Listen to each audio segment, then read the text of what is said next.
as of now, as we speak, we're in the middle of a low tide mode, if I may say so, because the organizations that praise jihadism are in a bad shape or are trying to reconfigure themselves. What they are doing is not plotting attacks. I mean, it might happen, of course, but their priority is not that. Their priority is to reconfigure themselves, is to recruit new networks, to rebuild cells, and to basically get ready for the next high tide mode.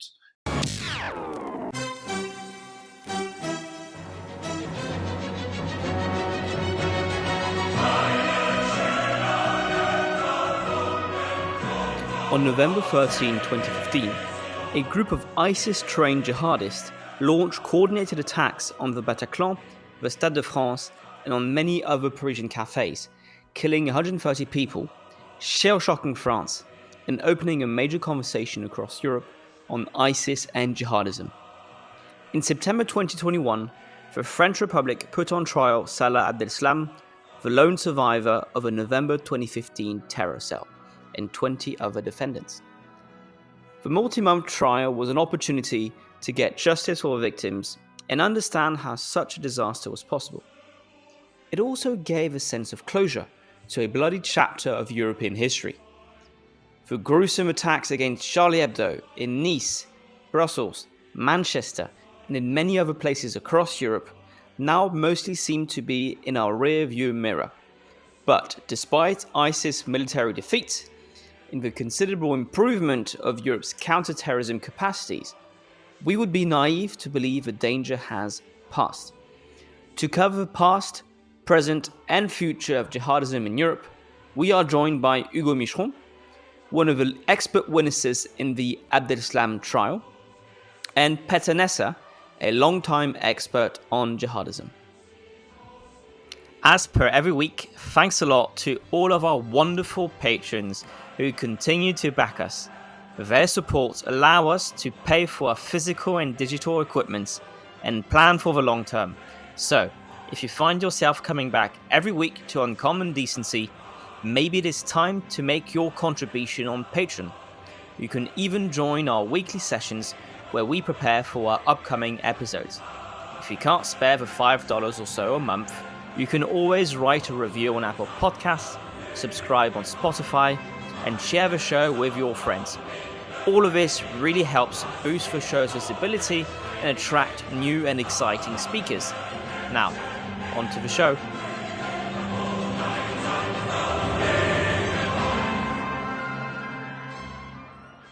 So, for this conversation, we have on one side of the line, Petter Nesser from Oslo, Norway. You're a senior researcher at the Norwegian Defence Research Establishment, FFI, and an associate professor at the BY Norwegian Business School doing security management. You published in 2016 Islamist Terrorism in Europe, a History, at the Oxford University Press, which is an impressive account of the Islamist movement in Europe over the past 40 years, and probably one of the most comprehensive books on the issue I've read. Hugo Micheron is joining us from Princeton in America, where he is a postdoc research associate for the Department of Near Eastern Studies. Hugo Micheron, unsurprisingly perhaps, is not American, he is French. He's a graduate from the École Normale Supérieure, and you published in 2020 Le Jihadisme Français, Quartier, Syrie, Prison, or in English, French Jihadism, Banlieue, Syria, Prisons, for Gallimard. And just now for Tract, you published an essay entitled Le Jihadisme Européen, or the European Jihadism, which is to be published this summer. Hugo is also a returnee on the show. We had him for our episode 24, Inside the Jihad of Propaganda, alongside Jesse Morton. Jesse Morton is a former Islamist recruiter, and on this episode we focus on the way Islamists do their propaganda. So it's definitely worth a listen if you want to dig more into this topic. Thank you, Hugo. Thank you, Petter, for coming on the show. Before we get started, let's lay the groundwork, so to speak. Do you have a working definition of jihad and jihadism? Petter, do you have such a definition, and perhaps in what ways does it differ from what might be the mainstream understanding of this concept? Well, This is a question I get asked a lot when I'm teaching or doing talks on the topic, especially when I'm talking to Muslim audiences. Um, Mm-hmm. and of course, as a researcher, a long-time researcher of this phenomenon, I'm aware of the many meanings of the word jihad, which means struggle in Arabic. And it can refer to a personal struggle to become, a better practicing Muslim, or an internal struggle, personal struggle. But I mean, the most common understanding is, of course, armed struggle, armed struggle. At least in the context, or when we are talking about the subject we are talking about now, talking about militant Islamist extremists, the most common understanding is armed struggle in defense of Muslim lands against foreign or non-Muslim aggression, or armed struggle to establish Islamic emirates and Islamic states, and eventually seeking to reestablish the Islamic Caliphate. This is how the jihadists themselves are using the word, the concept. Um, Mm-hmm. in my research, I don't problematize this very much. But of course, there's always the discussion about the way we are referring to these groups. You go. Well, I think it's important to distinguish between jihad and jihadism, as you just Mm-hmm. did. So basically, to put it very bluntly, jihad is a concept, right? It refers to a term that is used in the Holy Book, in the Quran, and it has been a long debated concept within the Islamic tradition, meaning within the the ulama, the scientists, the Mm.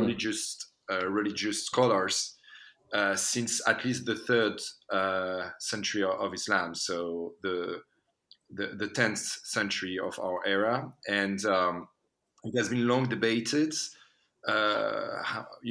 Its implication, especially regarding whether it's a religious duty to wage war against an opponent, and which kind of opponent and under which condition is a matter of debate, are matters of debate, but also about whether this is more like a personal struggle, so an Mm. obligation for the believer to work to get to become a better Muslim, or whether this is more like a communal obligation for like the entire community. So it's a very long debated debate. Let's just say there is no consensus over time among religious scholars, but there is some basic understanding of jihad as both um, an internal struggle. So that is called the greater jihad, the necessity for the believer to work to become a better Muslim, to fight against temptation, to fight against the shaitan, so Mm. the The devil. evil, but also as a principle that could be related to war, especially when the community of believers, so the ummah, is under attack. Okay, so Mm. and under the certain circumstances. All right, but jihadism is a contemporary ideology that was built and framed in the 1980s inside the context of the Afghan war, the war in Afghanistan after the Soviet Mm. invasion of the country. So this is a modern phenomenon, and it was theorized and conceptualized by thinkers and ideologues that will be sort of repurposing certain debates among the most orthodox and extremist scholars from the medieval time and we'll try to wrap it up into a more modern way to produce what is now an ideology that was first framed into an organization that is Al Qaeda, and now that is more widespread than just Al Qaeda. It's also led by ISIS, and I'm pretty sure we will be debating more about the latter, meaning the ideology and the groups that praise jihadism now than what was historically jihad as a concept in the Islamic tradition. Yeah, you mentioned Afghanistan. I don't think we want to go that far back in the history of the jihadist movement, but let's focus on the heart of the conversation, which is jihadism and Europe. Petter, in your book, you argue that Europe for the longest time was actually mainly an afterthought for the jihadist worldview. They had some views of Al-Andalus, especially modern Spain, but otherwise there wasn't that much thinking about Europe. And we start seeing a pivot in the 1990s and especially the early 2000s, with Europe becoming much more of a both ideological and physical, sadly, battleground. Can you walk us through that history of jihadism in Europe? And how do we explain this pivot from Europe becoming an afterthought to Europe becoming one of the major battlefields? Well, yeah, I mean, it's kind of strange to talk about European jihadism, right?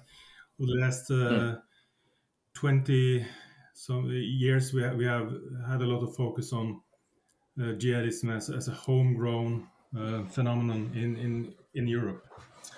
In my opinion, and from my perspective, this is I don't see it that way. I mean, I see jihadism in a European context as a spillover from conflicts, international conflicts involving militant Islamists of course in Afghanistan, but also dating back to the local struggles against Arab regimes from the 1960s, 60s and 70s onwards.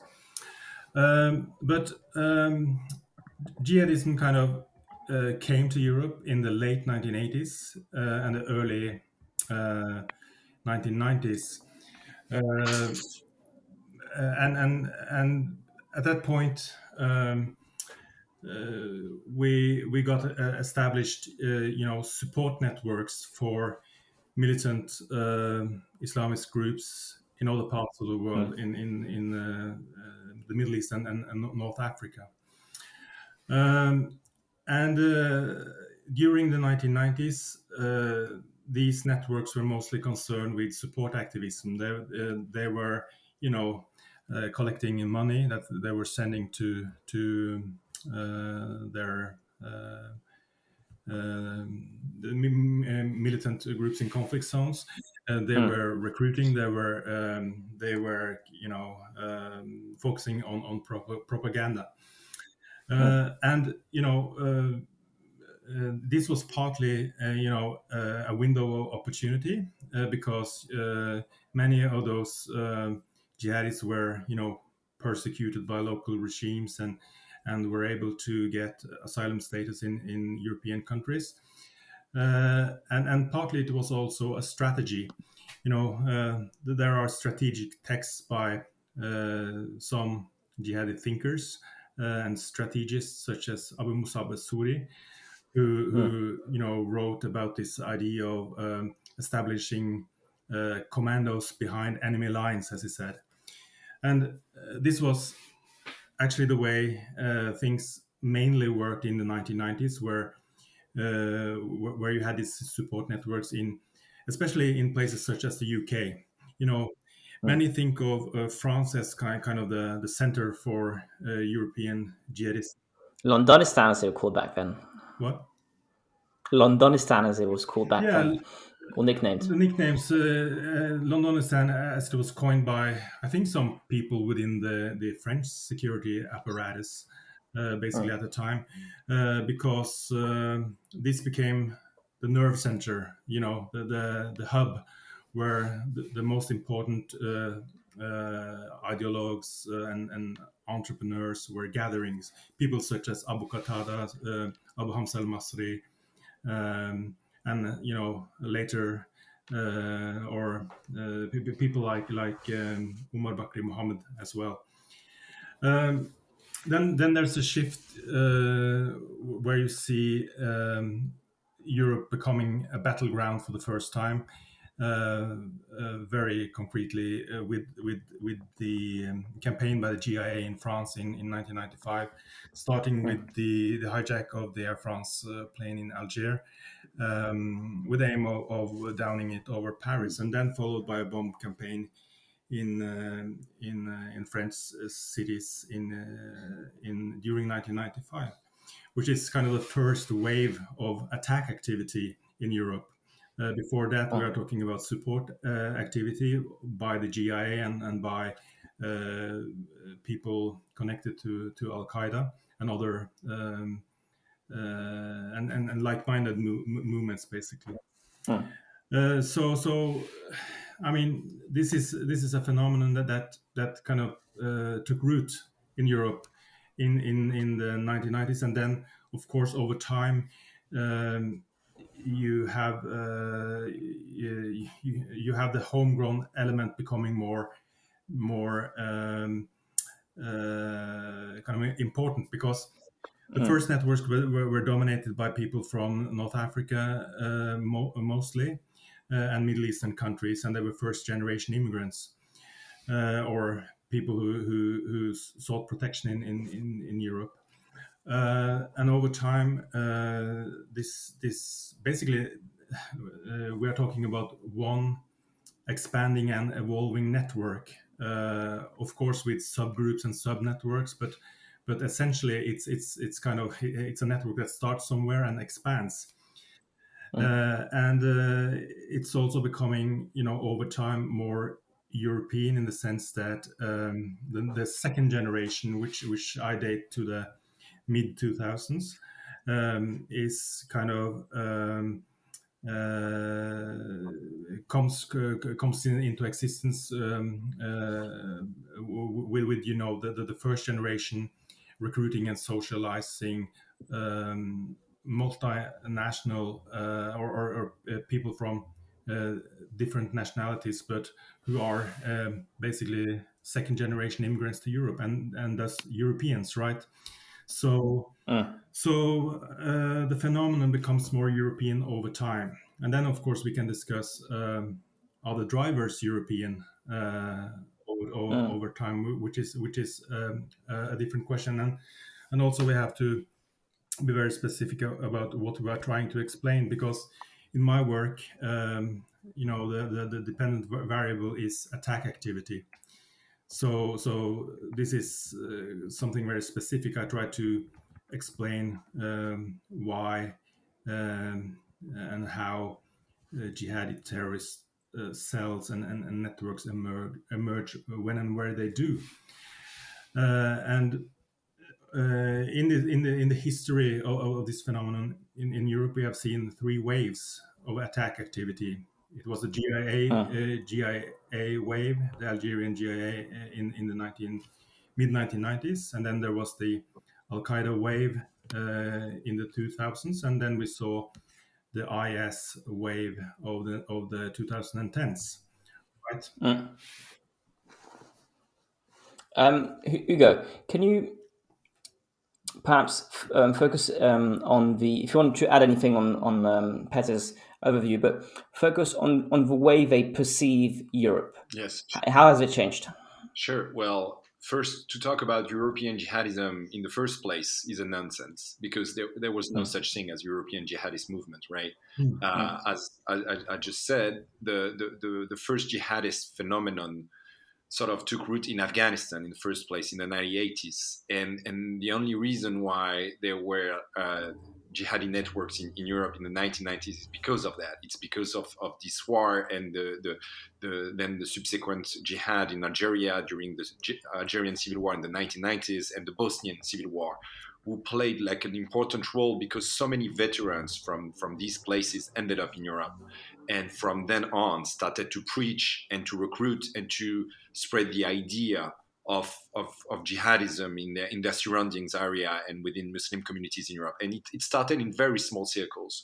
What we have to understand is, in the first place, Europe was not a target at all. It was a safe haven, so to say. They were like seeking asylum in Europe, and they were not perceived as a threat until 9/11. And 9/11 is a defining a moment. It's a transformative event for European jihadism, because after that, you will have not only Afghan and Algerian and Bosnian jihadist veteran, but some European born and raised pioneers of this idea in Europe. And they will try to sort of take the lead after the arrests and imprisonment of so many of the veterans after 9/11, because 9/11 like is a sort of a thunderstorm, like in the European sky. European authorities, especially in France, in Great Britain and Germany, it's a wake up call, and therefore veterans will be arrested or at least prosecuted and supervised in a way they were never before. And that's the moment where European democracies understand that actually these guys who were like benefiting from asylum could actually be a threat for Western democracies. And so this is a change. And because of that reaction, well, these veterans were not arrested or imprisoned, and their followers, the European pioneers, will start to think differently about Europe and will start to sort of return their weapons and start to commit and plotting attacks against Europe. And this is in the wake of the invasion of Iraq as well by US and British forces in 2003, that we start to see like attacks. So 2004, there is the biggest and deadliest and the most violent attack in Europe so far in Madrid, with the bombing of the train in the Atocha station. And a year after that, we've got the UK 7/7, so the attacks in the London undergrounds and bus station, and then you have, of course, the same year, the cartoon affair that sparkled in Denmark, that will also have so many consequences, with Al Qaeda will start to threaten both Denmark and Sweden. But what we have to understand is, like, alongside these attacks, you have from 9/11 onward a phenomenon of Europeans who start to develop a sort of a European perception of jihadism. And this is important because this will eventually give birth to what we'll notice with the rise of ISIS in the middle of the 2010s, which is like European born and raised by the hundreds, if not by the thousands, who are joining ISIS in Syria and Iraq and returning,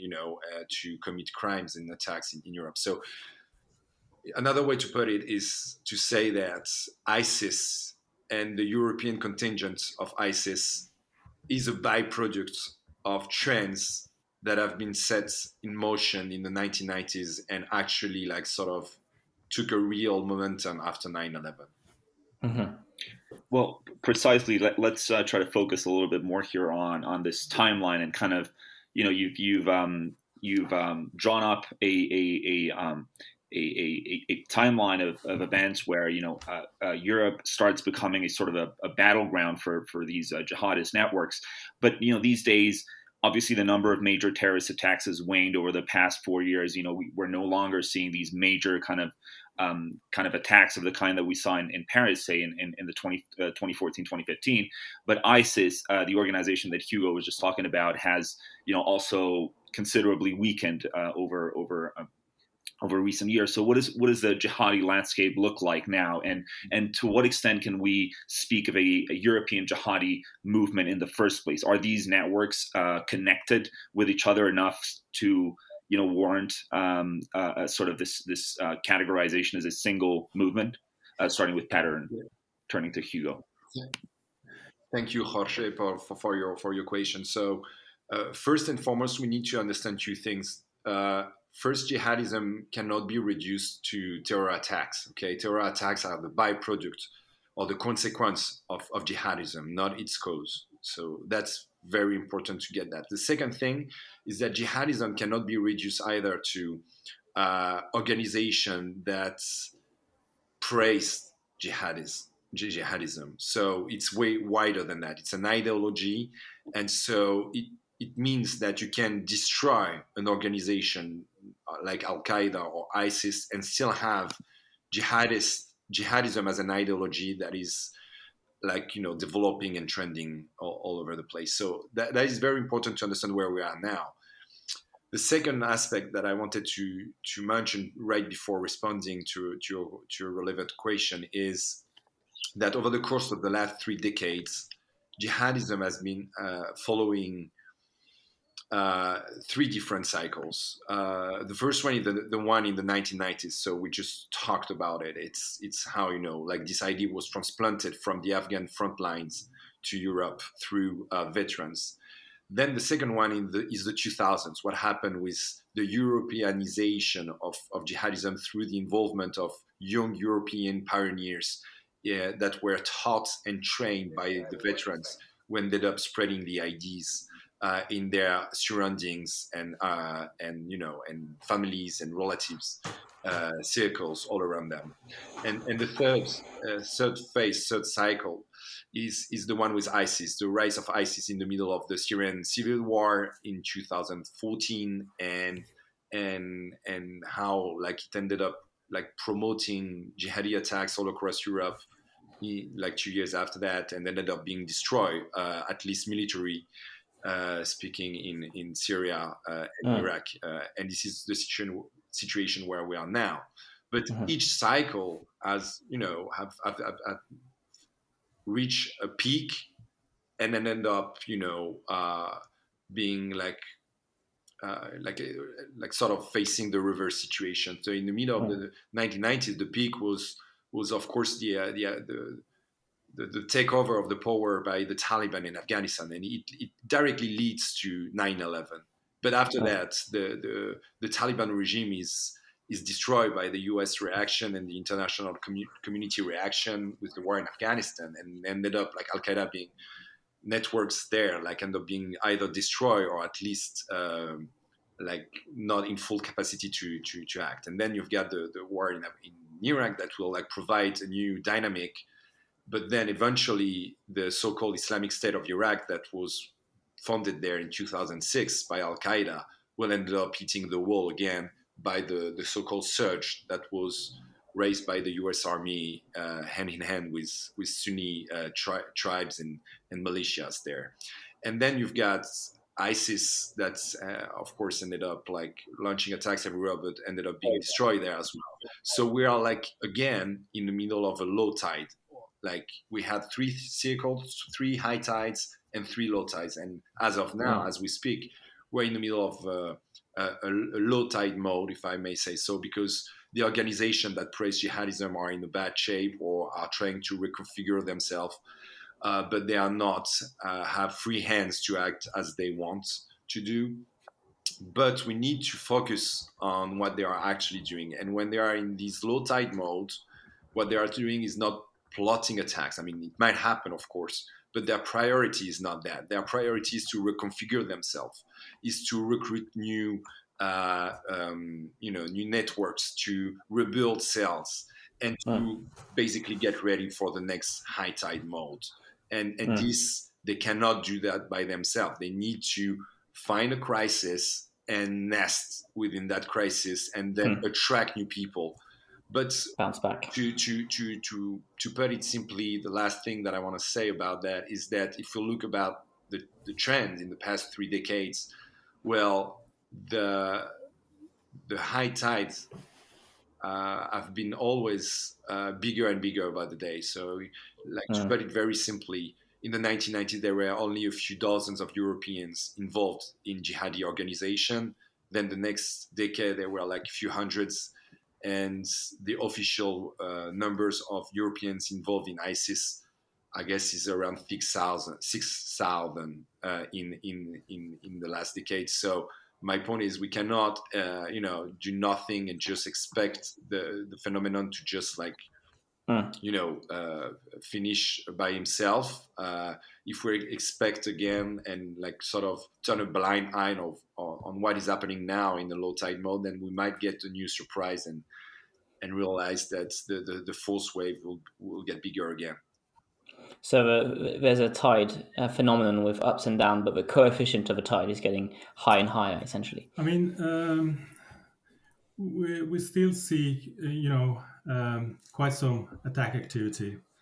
What has changed are, of course, several things, but one main thing is a major shift in European counter-terrorism.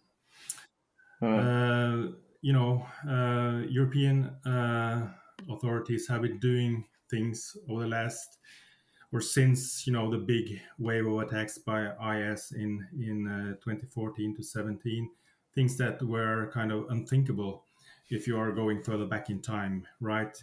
In terms of the way they have countered foreign fighters, the way that European states have actually gone after their citizens in conflict zones to basically kill them. And also, I've seen much tighter surveillance of these networks, prosecutions, changed laws, more possibilities to contain networks. And it goes back to the thing I was talking about, that I agree with Hugo that jihadism in Europe is more than attack activity, of course. It's a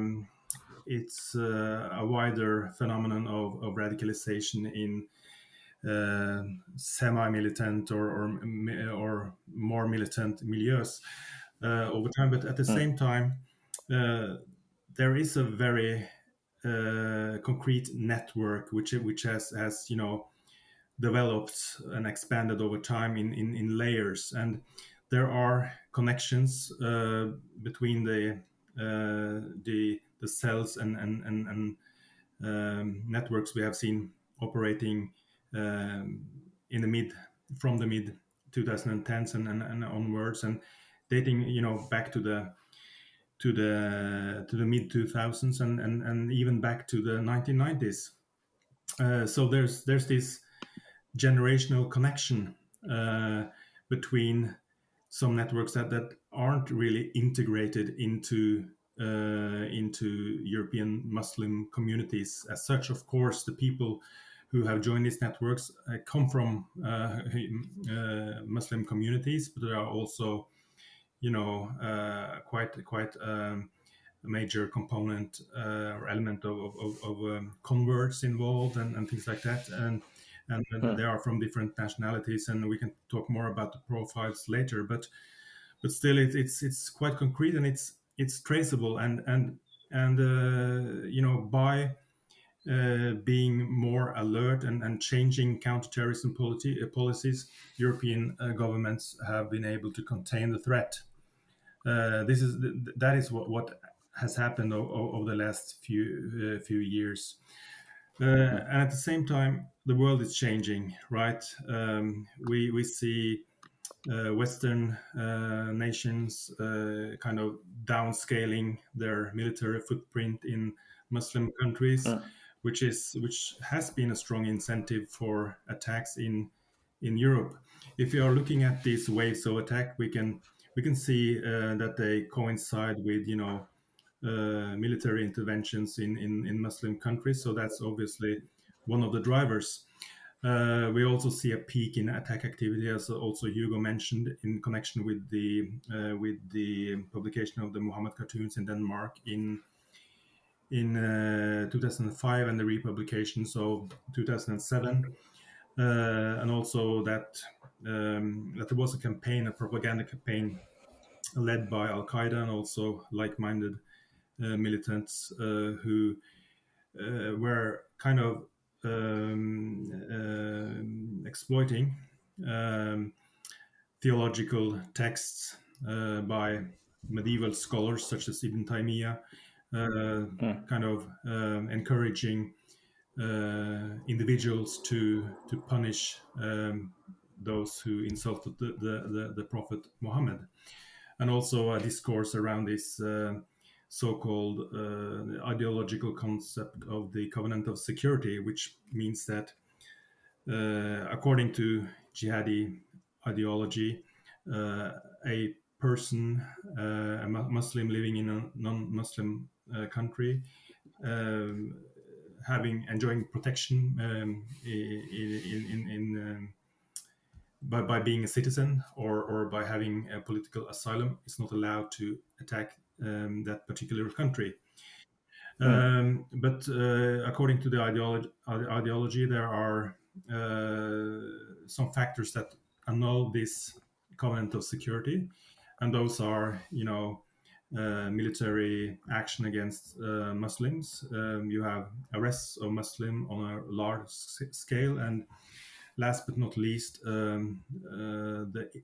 what they define as insults against the Prophet Muhammad, which is something that the jihadists have used very actively to in order to justify, attacks on European countries, and very specifically, this was highlighted by Omar Bakr Mohammed when he was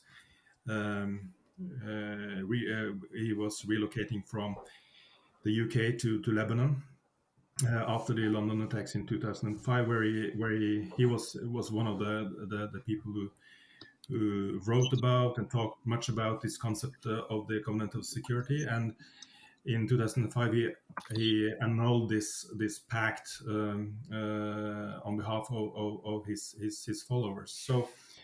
So these are of course ideological justifications, but ideology matters as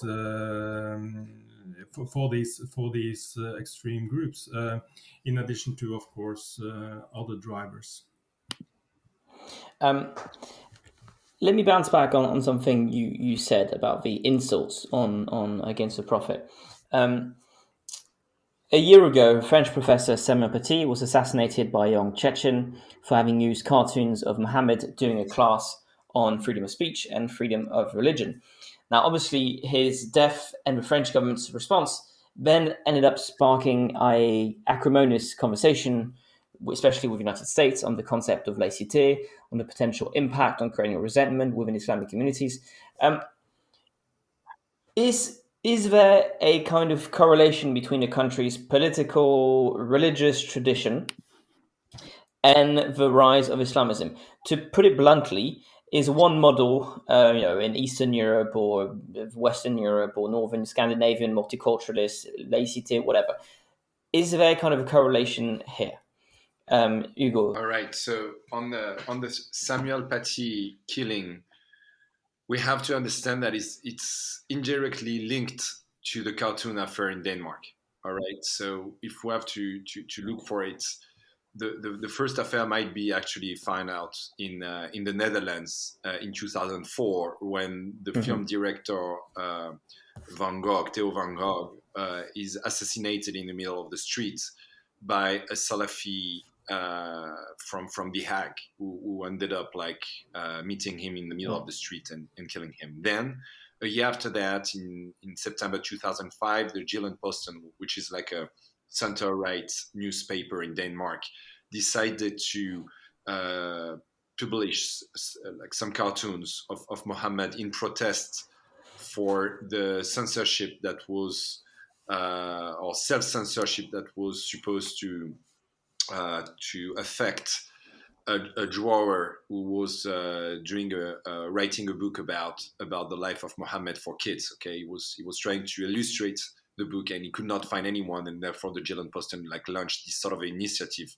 that, in the first place, didn't trigger any reaction. And then 2 months after that, we ended up having a sort of mass demonstration in certain countries of the Middle East, and this was sort of produced by the involvement in the activism of certain Salafi and Muslim Brotherhood activists in Denmark and in Lebanon and Syria, and then in Egypt. So I mean, it is it sort of was a byproduct of activism. It was not a sort of reaction in the first place of Muslim offended communities in Denmark. That's very important to understand that. But then, out of solidarity, certain newspaper in Europe, in Germany, in Belgium, in France, started to reproduce these cartoons, showing that freedom of speech was something very important and like sort of a cornerstone of liberal democracies. And one of them was in France, Charlie Hebdo. And Charlie Hebdo added some new cartoons that ended up, producing some reaction and some death threats. And this, like, fast forward, ended up with the killing of Charlie Hebdo's newsroom on 7 January of 2015. And therefore this sparked like a new debate in France, which ended up during the trial of the accomplice of the killers of Charlie Hebdo newsroom in September, October 2020, with a new debate, new death threats, and therefore, like, one teacher, Samuel Paty, who was actually dealing and trying to cover that matter in one of his class, ended up being killed by someone who responded to the call of the father of one of Samuel Paty's students. So, it's a very long chain of reaction, but that can be traced back to the Danish cartooner friend Theo van Gogh murder. So that's very important to have that in mind. The second aspect of that is that, as we can see, is not per se a French affair. It's a European one. And I think it's very important to understand that in the European debate about jihadism, we ended up like having so much discussions about like the French laïcité specificities and the British communalism specificities, or the Netherlands multiculturalist social contract specificities, so on and so forth, until like the Scandinavian so-called specificity.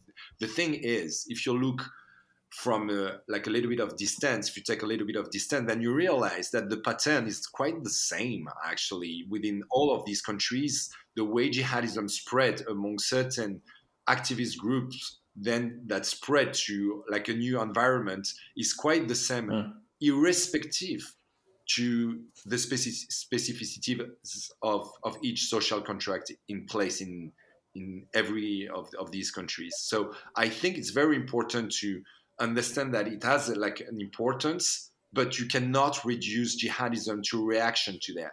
Actually, the way jihadism spread is also has to be understood as something that is like almost like part of it is irrelevant to the public and national debate. Of course, it has to be shaped in it, but we cannot reduce it to that. Otherwise, we won't understand the dynamic of it. Petter, in your book, you identified different profiles which would be joining these organizations. Can you maybe walk us through what would drive them to join these organizations? Would, for example, the kind of resentment against French laïcité or something like that be important, or is it very secondary, as Hugo was saying? In my view, I think it's very secondary. If you compare countries such as the UK and France, who have very opposite approaches to integration, for instance, and as you said, the difference between the secularist model and the multiculturalist model, we see a very kind of similar type of threat and similar mobilization dynamics. So I really and although in jihadi ideology and in jihadi thinking, they speak of secularism as a religion and something that poses a threat.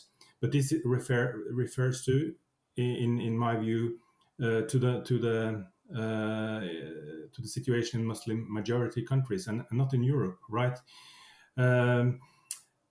Of course, there are many individual reasons why people become recruited. So and the approach to Muslims and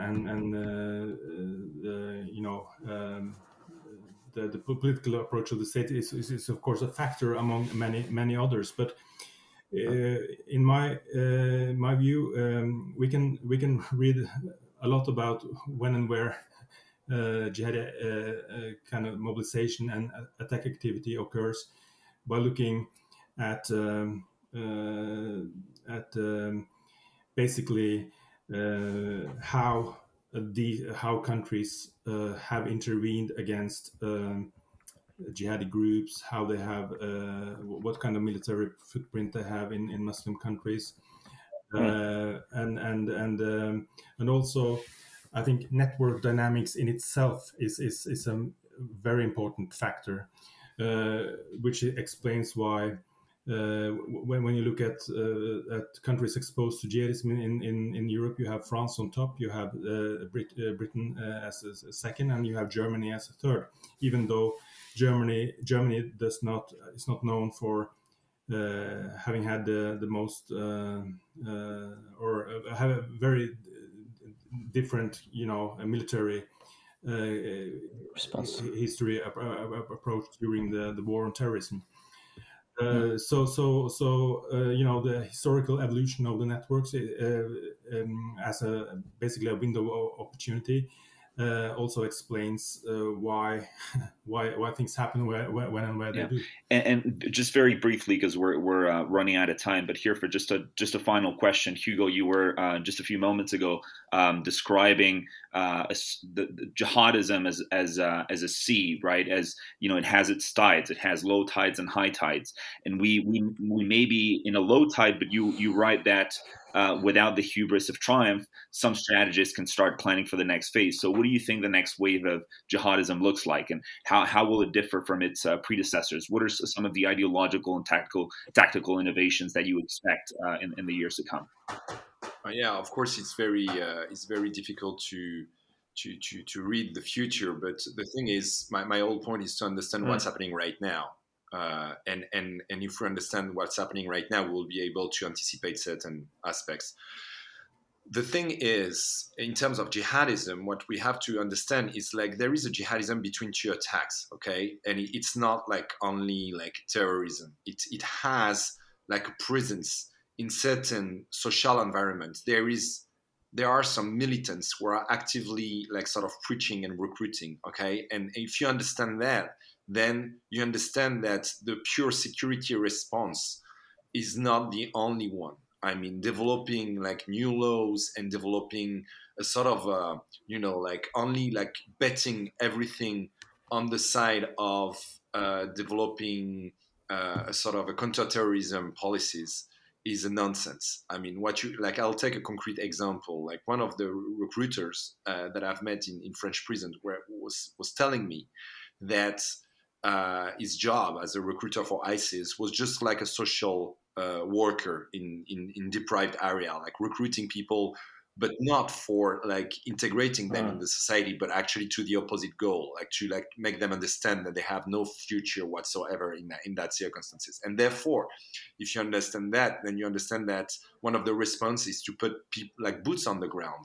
And boots on the ground doesn't mean like new policemen or new counter-terrorist specialists, but actually some people will be able to work in these, environment, will be able to develop a narrative like that will like dismantle the counter narrative that jihadists and Islamists as a whole are producing against like the very basic values of European liberal democracies. And what my point is, we need to understand that jihadism is also a social and a political and a societal, so to say, a phenomenon, and it has to be understand as such. It's an intellectual challenge, because if we understand jihadism in this full expression, we will be able to prevent the causes and to prevent the next wave to happen. But if we just like expect jihadists to like, just like like disappear, then we are like we are being weak and we will be unable to understand. So to put it in a nutshell, we kind of see that with the invasion of Ukraine, with Russia, that there is now a European reaction to what is a threat that cannot be denied, which is the Russian threat to European countries, and this is very visible because we see tanks crossing the border, right? And the thing is, with jihadism, the attacks are sort of, because they are following this up and low tide mode, are sort of most of the time limited to just a few, a sort of a news thing that happened once in a while, but we don't see the big picture here. And the big picture here is there is a phenomenon that is called jihadism. Now it's a European homegrown thing. And we need to react to that without expecting the next phase, because the next phase is going to get bigger. So in order to do that, we need to understand where we need to respond to it. And that's my point, is there is territories behind this history. There is a geography behind the history of European jihadism. These territories are, of course, the prisons, of course, the front lines abroad. So the Syrian crisis, it was one of them. The Afghan crisis was one of them, of course. But we also have territories in Europe that are partly affected by these trends, and that's where we should invest the most. And we should tackle that not only as a terror threat, but as a political and a societal issue that needs to have a response, but not only as a counter-terrorism project. And Petter, do you have any thoughts on the upcoming trends? Yeah, I mean, as Hugo says, there are potentials for coming waves. Of course, I mean, jihadism as a phenomenon in Europe has never been as big as today. I mean, the major mobilization for the conflict in Syria, as Hugo mentions, European prisons are kind of. We have a lot of people who had. Who have been active in jihadi networks within the prisons now, and some of them are in the process of being released. Some have been released. So potentials for new mobilizations is absolutely there, of course, and you cannot contain an ideological movement such as this and a social movement such as this by tough anti-terrorism politics only. You have to find the right balance between prevention and kind of containing the most militant and most dangerous networks, because keeping the attack activity levels low in itself helps solving the bigger issue, because the attacks, when you have attack activity levels as you had in 2014 to 2018, basically, and you create major potential for polarization, which in turn makes all efforts at doing prevention more difficult, right? So that is one thing, but I think we have to acknowledge that European counterterrorism policy until the mid 2010s were on the soft side, and that gave kind of these very organized networks many opportunities to interact with groups in conflict zones and become stronger and pose a threat to European societies. So I think we kind of had to see a shift toward harder measures, and this has helped stem the most acute threat. But long term, we need to spend money, allocate resources on doing, prevention of the softer type. Fantastic. I think we can wrap up here. Thank you so much, Petter. Thank you so much, Hugo, for this fascinating conversation where we went from Afghanistan to today. So glad you could join us both. And to all our listeners, I say see you next week.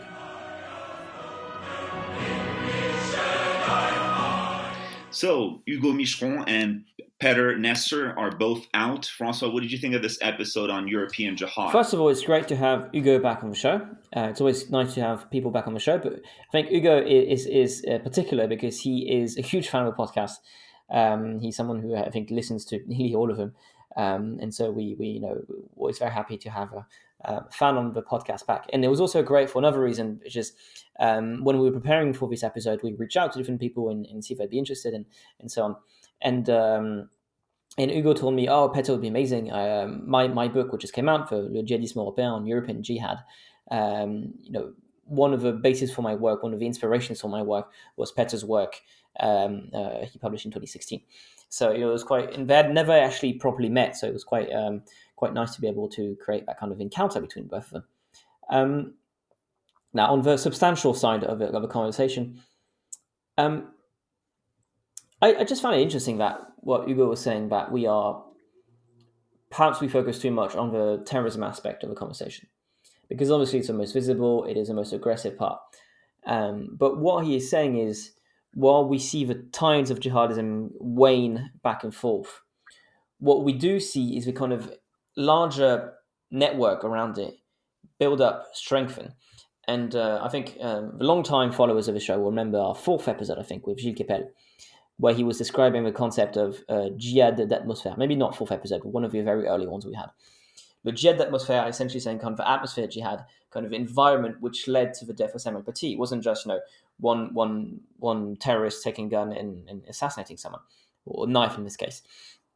It was an entire environment which spread the message that the professor was Islamophobic, sent it to social media, created a campaign against him, and in the end, down that channel, you got the death of Samuel Paty. And it makes me think a lot, and I think that's probably something Hugo might point out, but the strategy of groups like the Muslim Brotherhood in Egypt, when they were politically crushed by the military, and they decided to develop themselves not through violence, not through terrorist attacks, but through charities, through different organizations. And in many ways, they replaced the state where the state was insufficient. And they created networks, they gave support. And it gave them a friendly population that would be willing to listen to their narrative. And also gave them a platform to say, well, the government is corrupt, that's why we're facing all those ills, and it's not taking care of you, and so on and so on. And in many ways, what we are seeing, and I obviously know the French case best, but it seems like it's the case in a lot of countries, in Sweden, for example, where they will try to create these organizations. And it's not like they're not always obviously, jihadist fronts. Some of them are quite subtle about it. But they give that kind of credibility and that kind of audience they need within populations which could be sympathetic to jihadis. Yeah, absolutely. And look, and I think, this whole notion of an atmosphere jihad, I think really evokes very, very importantly the fact that, it is primarily sociology. Sociology is the discipline that we have to be using if we want to really understand jihad. I mean, I don't think it's political science. I don't think that, knowing all the intricacies of the different kind of political systems across the Arab world and their different allegiances, I don't think that really helps you that much to understand kind of radicalization. I think what helps you understand radicalization is sociology, is, what kinds of web content are these young radicals watching? What kind of news are they hearing about? What kinds of environments are they in? So it really reminds me of kind of the same kinds of problems that the first generation of sociologists studied. I mean, people like Émile Durkheim or forget the name of his colleague in France, but they essentially studied, what triggers people to commit suicide. And I think that if jihadism had been a phenomenon in late 19th century France, this early generation of sociologists would have been writing about jihadism? What triggers people to become a radical and go to Syria and go wage war against, the decadent West and liberalism or whatever it is? So, and I think another thing that I found really, really interesting in this conversation is this notion of dependent and independent variables. I mean, Petter was speaking to this very eloquently. He said, to me, a terrorist attack is the dependent variable. And then so he essentially has an equation in his mind that he constantly reverts back to, where he is plotting in, he's plotting in these independent variables, things like, someone's background, someone's access to information, someone's environment, and you plug all of that in, and you essentially should be able to get the likelihood of someone turning a jihadist. That's kind of what I got away from this whole metaphor of equations. But again, I'm just like you said, I'm tremendously happy to have had Hugo Micheron back on the podcast. He is certainly a great friend of our project, and look forward to having him more often. Two things. First of all, I recommend reading Petter's book. In the opening, he describes kind of 4 main profiles of people joining this kind of jihadist networks. And I think what is so important is people will focus on what he calls the grifters and the stragglers, I think.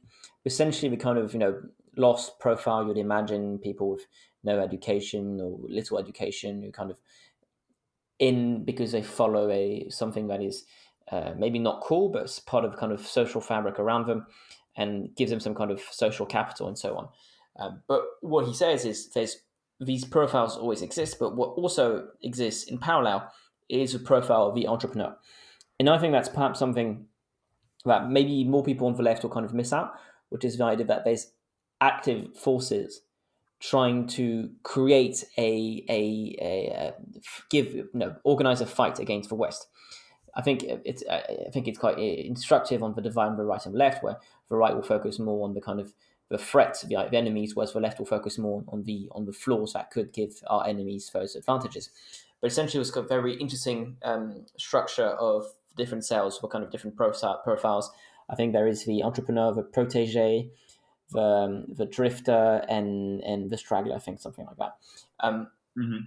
Something else which we were talking about before we recorded with Petter, which I think was interesting, is it may be less the case now, but when the war in Ukraine started, my reaction was, I'm not seeing any foreign fighters join international brigades to go and fight for Ukraine, like people did in 1936 to help the Republicans in Spain.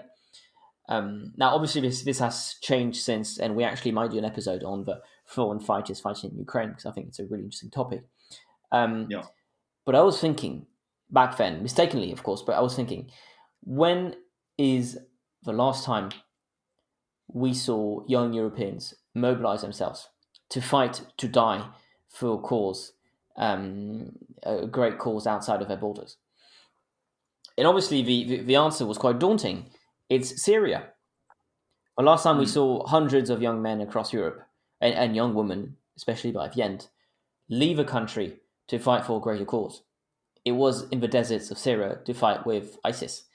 And I think it said a lot about kind of a society that it was the cause people would be willing to die for. Now, obviously, what's going on in Ukraine could change a bit of the conversation. And I think Hugo was making that point towards the end of our conversation, saying the Russian tank is the visible threat to Europe. It's quite obvious. You see pictures, you see bombings, the rest of it.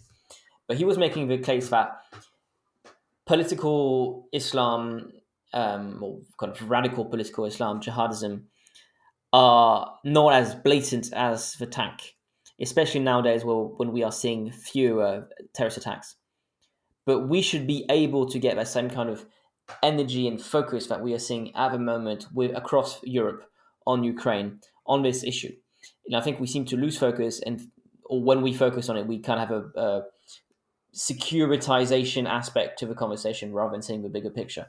I think it was a really interesting thought from Hugo. Yeah. And as always, well. Don't forget, you can support the podcast for plenty of small ways. First of all, you can write a review. And I know I say this every week, but it's actually pretty useful. It really helps to boost the search engine optimization. It also puts a smile on our face. So if you're feeling generous, send us a smile. And if you want to send us more than a smile, you can help us on Patreon. Now, our patrons have been tremendously useful in helping us update our equipment, organize ourselves, build a structure around common decency. We are now registered as a company in France. So that's brand new. So thanks so much to all of you who have helped us and allowed us to make that happen. And we have plenty of ideas of partnerships and organizations, the rest of it. Now, at the moment, if you join us on Patreon, you'll be able to exchange with us. We ask our patrons if they have any ideas for podcasts, for guests, or rest of that. But down the road, we were actually talking with some friends on what kind of special content we could give you. So if you want to join the adventure, and if you want to have a special place in our heart, if you want to make sure Uncommon Decency keeps growing, and if you end up being here most weeks, well, maybe it's a time to support us, you can go down below in the description, click on the link below, and you should be able to support us on Patreon, and all the help you can send us would be tremendously appreciated. Now, thanks a lot to all of you, and see you next week.